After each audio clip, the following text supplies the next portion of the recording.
Romain Wattel, bonjour. Merci de nous recevoir ici à Bussy-Saint-Georges pour une belle et longue interview. Tu seras en couverture du DM Golf de janvier. Ouais. Tu reviens de deux tournois absolument extraordinaires. D'abord la finale de la Race to Dubaï. Il faut être en mesure de la jouer, être dans les 60 premiers. Ça s'est passé il y a quelques jours, tu reviens, tu es presque encore en décalage horaire, tu as encore plein d'images. Une première analyse, maintenant que tu as pris un petit peu de recul. La finale à Dubaï, c'est indéniable que c'est le meilleur tournoi de l'année. C'est le genre de tournoi qu'on a envie de jouer toutes les semaines. Le champ de joueurs est top. Il y avait les 12 joueurs de Ryder Cup de l'équipe européenne en tout cas.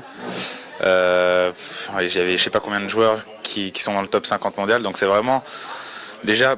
Rien qu'avec le champ de joueurs, c'est un tournoi à part. Après le parcours, moi j'adore, c'est un de mes parcours préférés. Dubaï, c'est vraiment une super destination pour jouer au golf. Il fait 30 degrés au mois de décembre. Enfin, là, c'était fin novembre.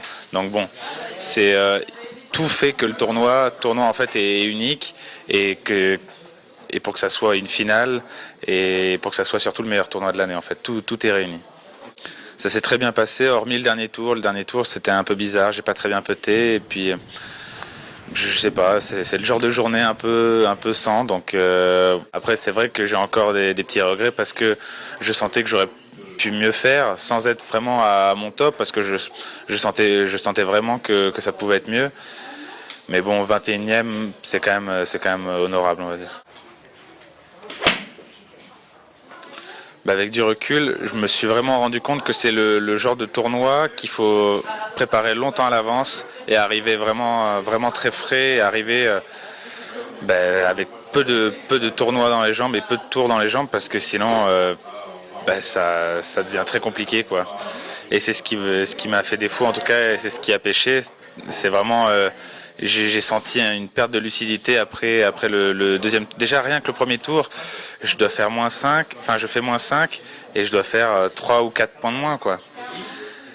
Mais bon, le score était quand même bon, donc je me suis pas trop inquiété. Le lendemain, là j'ai beaucoup moins bien joué, j'ai fait des erreurs, j'ai mis des balles dans l'eau, et puis impossible de me rattraper parce que mentalement j'y étais plus. Donc dès qu'il y avait des putts importants à 2-3 mètres pour birdie ou pour sauver des parts, je les rentrais plus. Et puis après c'est un cercle, ouais, c'est l'engrenage. Mais je serais arrivé, 2 jours avant. Sans avoir joué la Race to Dubaï, déjà ça aurait été bien différent et j'aurais été beaucoup mieux préparé et beaucoup plus frais mentalement.